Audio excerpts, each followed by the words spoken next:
June 1944. The Philippine Sea erupted in white-hot fury. In a single day, 346 Japanese aircraft simply vanished from existence. America's losses?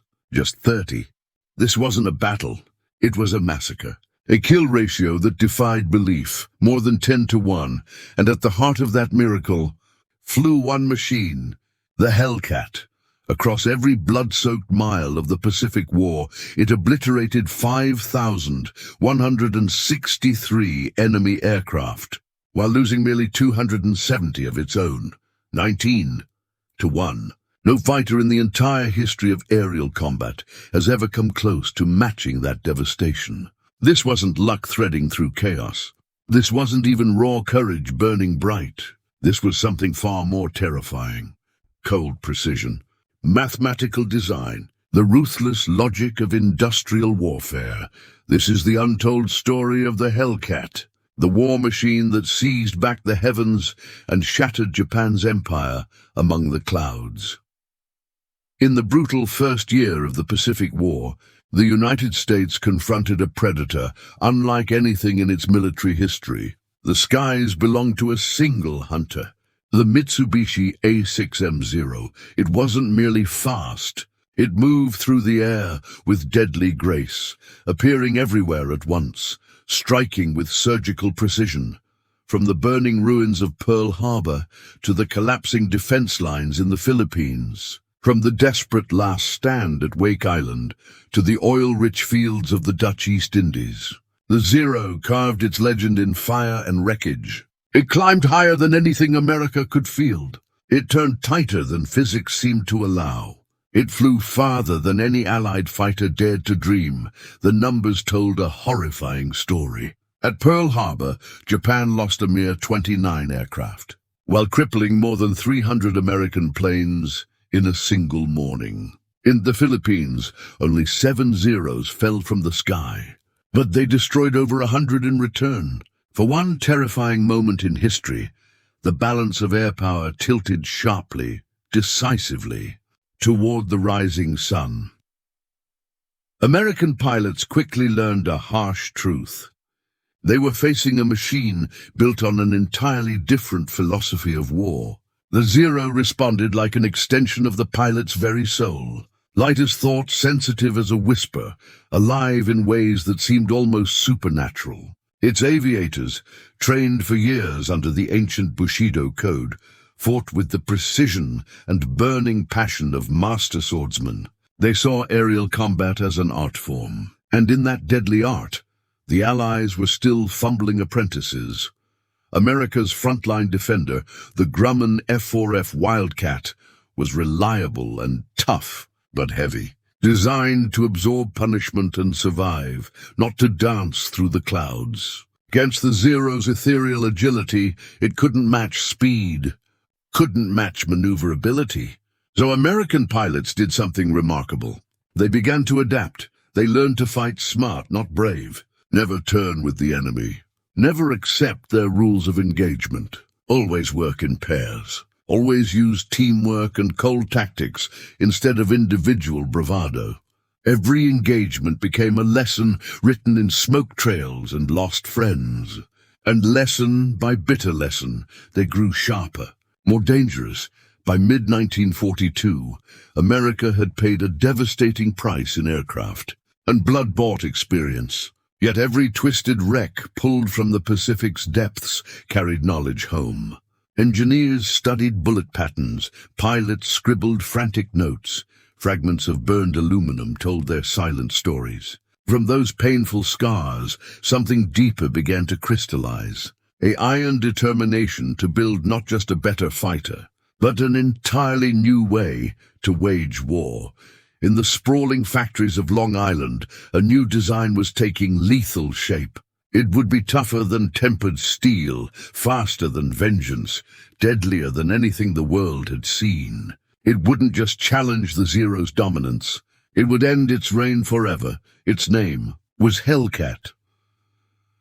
Early in 1942, deep inside Grumman's manufacturing plant in Bethpage, New York, a small team of brilliant engineers gathered around a blank sheet of paper. Their mission was crystal clear, yet monumentally difficult. They weren't trying to build a faster airplane. Speed alone wouldn't win this war. They were trying to build a survivor. The lessons of the Wildcat were written in blood and burning wreckage. America didn't just need a fighter that could win an aerial duel. It needed one that could absorb hellish punishment and bring its pilot home alive, home to fight again tomorrow. The monumental task fell to Leroy Grumman himself, a pragmatic genius who believed in rugged, practical design over aesthetic elegance. He personally studied every crash report with obsessive detail and discovered a profound truth written in twisted metal. Planes could be rebuilt in weeks. Men could never be replaced. That single conviction became the Hellcat's very soul. From that philosophy emerged a fighter crafted specifically for total war. Not for beauty contests or air shows. The new F-6F Hellcat would be heavy, almost twice the weight of the graceful Zero. But inside that formidable bulk lay armor plating that could stop cannon fire, self-sealing fuel tanks that refused to explode, and a reinforced frame that could absorb punishment that would vaporize lighter aircraft and still fly home through the storm. Its heart was the magnificent Pratt & Whitney R2800 Double Wasp, an 18-cylinder monster delivering 2,000 horsepower of raw, screaming fury. More than 700 horsepower above the Zero's comparatively delicate engine. The Hellcat wasn't designed to dance gracefully through the clouds. It was engineered to climb like thunder, strike like lightning, and survive what nothing else could. Its 650 caliber Browning machine guns spat out 4,500 rounds per minute. Enough concentrated firepower to shred any aircraft into confetti within seconds. Pilots joked that flying a Hellcat felt like strapping a battleship's entire gun battery to your wings. It could absorb hits that would transform a Zero into a falling torch and keep fighting with mechanical determination. But the real genius wasn't in the armor plating or the devastating guns. It was in the fundamental mindset shift. The Hellcat represented an entirely new species of warfare, unborn from industrial might, mathematical logic, and relentless adaptation to reality. It wasn't just an airplane. It was a complete weapon system, the dawn of a revolutionary new way to fight. By the summer of 1943, the first squadrons began intensive training with this new apex predator. And as those massive engines roared to life across the carrier decks scattered throughout the Pacific, the balance of the entire war began to shift, slowly, methodically, inevitably, toward the United States.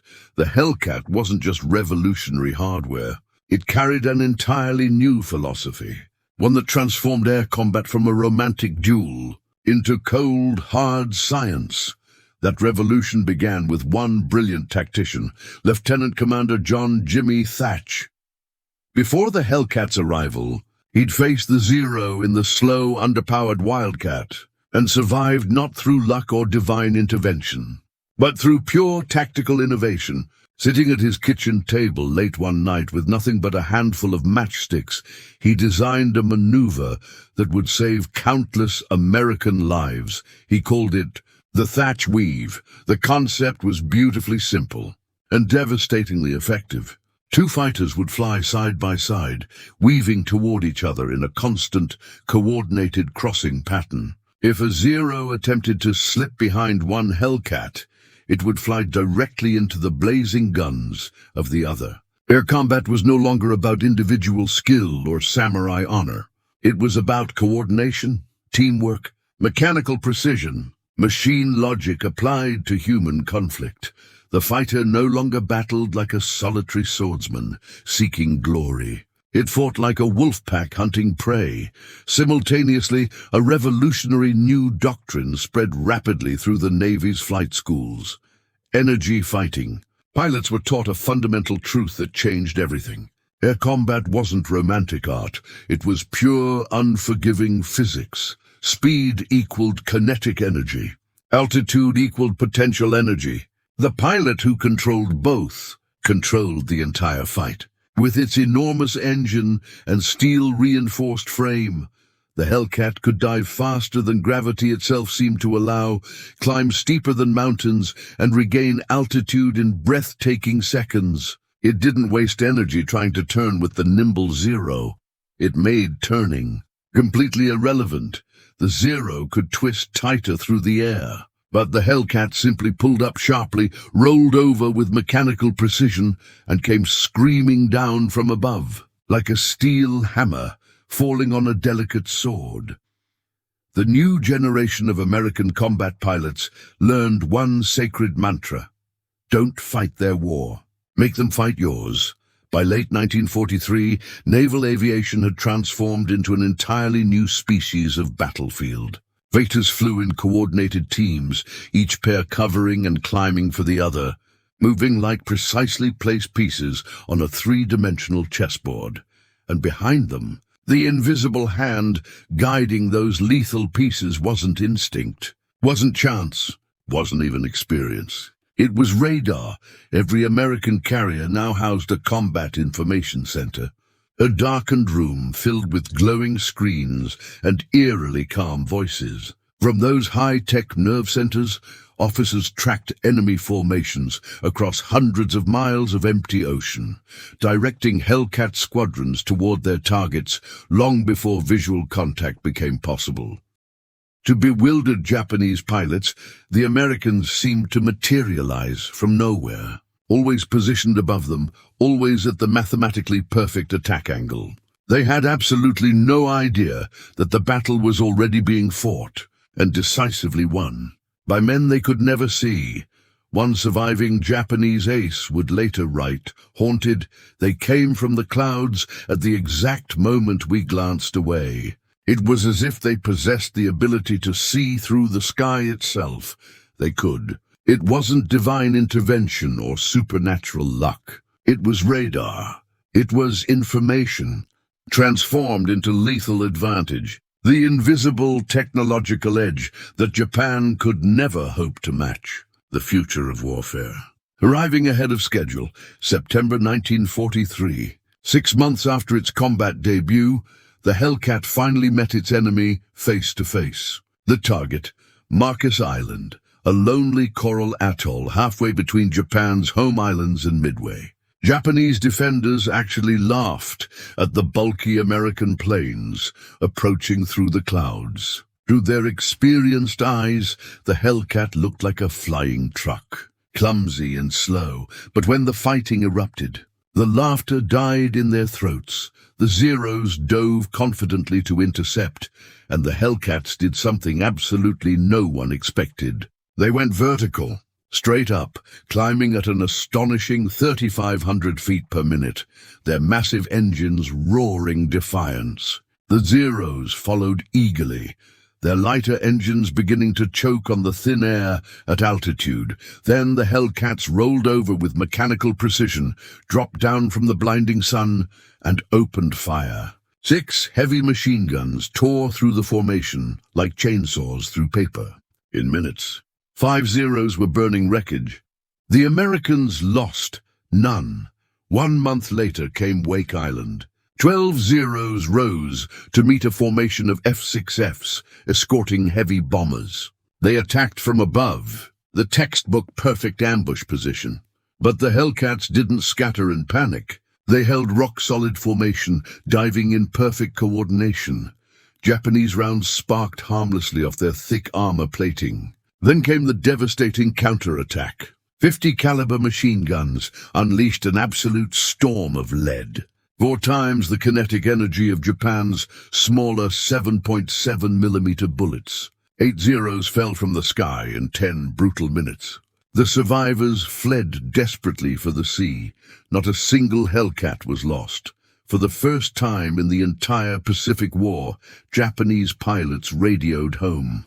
Not with news of glorious victory, but with confusion and creeping fear. The plane they had mockingly dismissed as overweight and clumsy could outclimb them, outgun them, and outlast them in every conceivable way. The era of the Zero, that powerful symbol of Japanese air superiority, had ended, not with a dramatic crash, but with silence spreading across the radio frequencies. The sky itself had changed sides.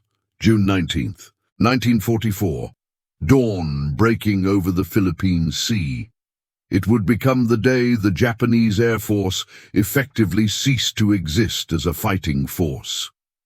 The tropical air shimmered with oppressive heat, and radar screens aboard 15 American carriers suddenly lit up with hundreds of enemy contacts. Japan had launched Operation Ago, its desperate final attempt to destroy the U.S. Pacific Fleet and somehow save their crumbling empire.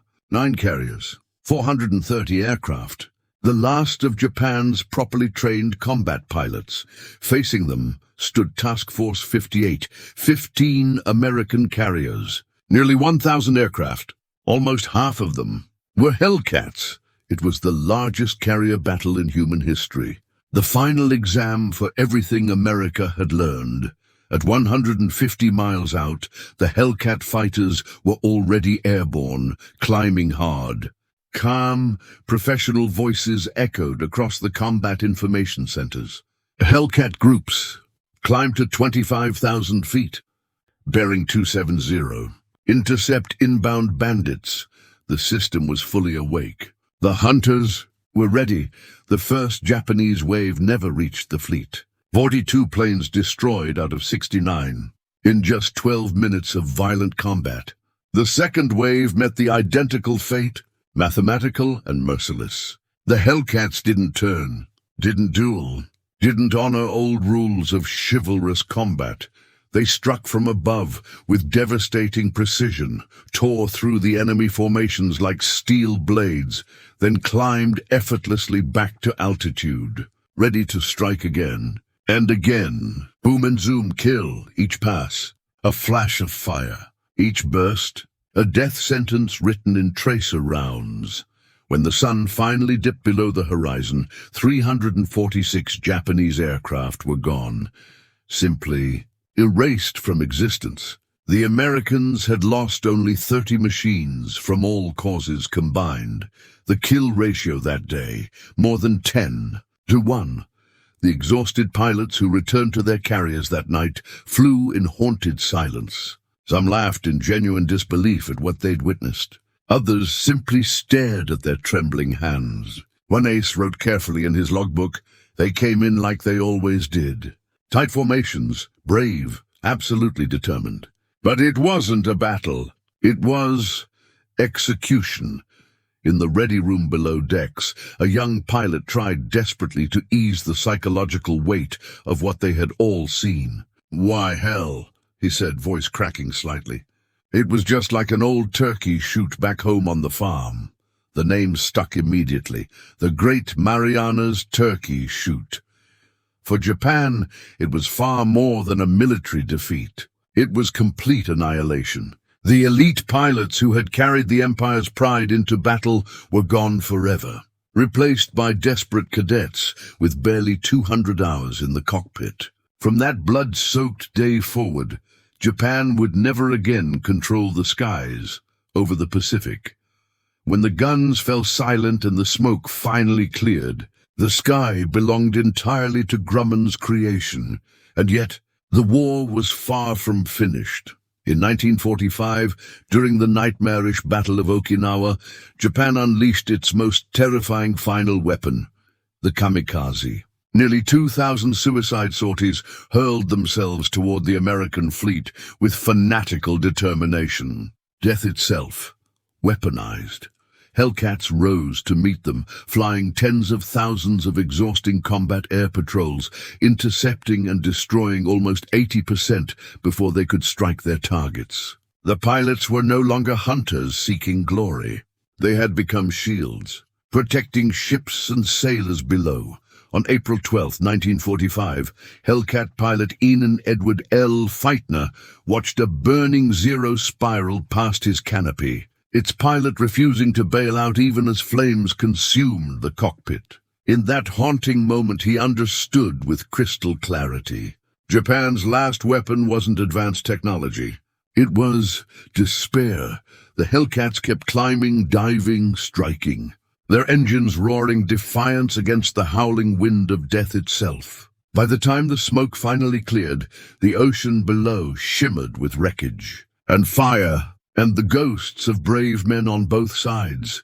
Courage existed equally on both sides of this terrible conflict. But only one philosophy could endure.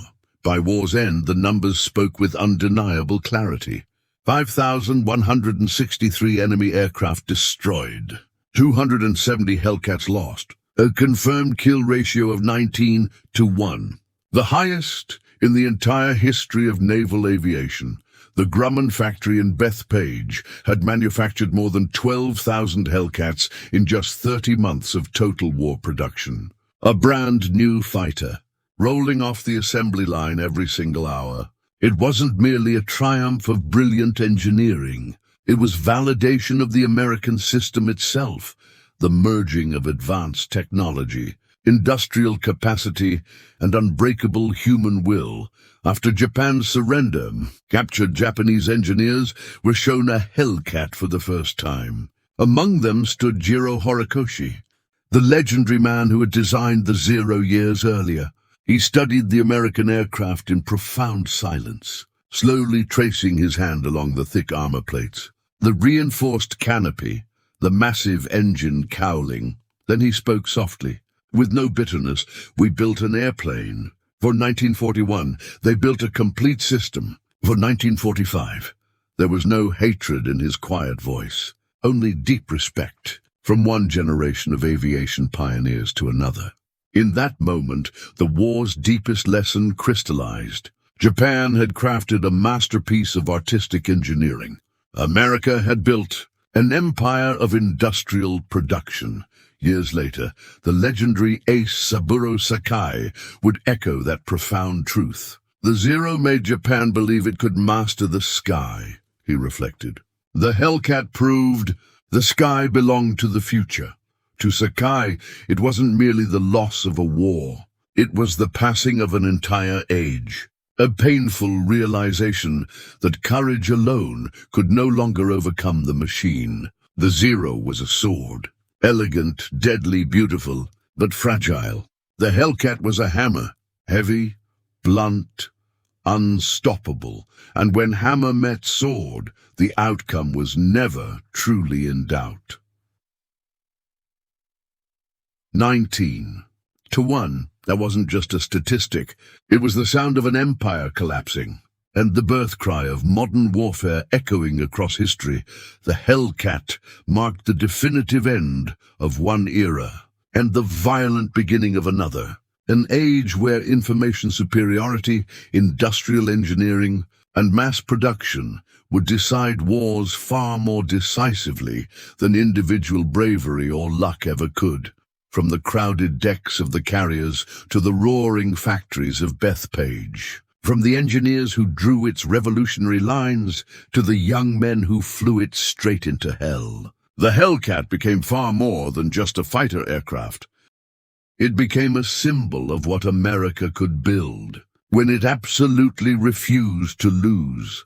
Long after those mighty engines fell silent, the spirit of those who fought above the Pacific still rides the wind. And for those who look back on that time, the roaring engines, the deadly duels in the clouds, the courage and the terror, the sacrifice and the triumph, the lesson remains eternally the same.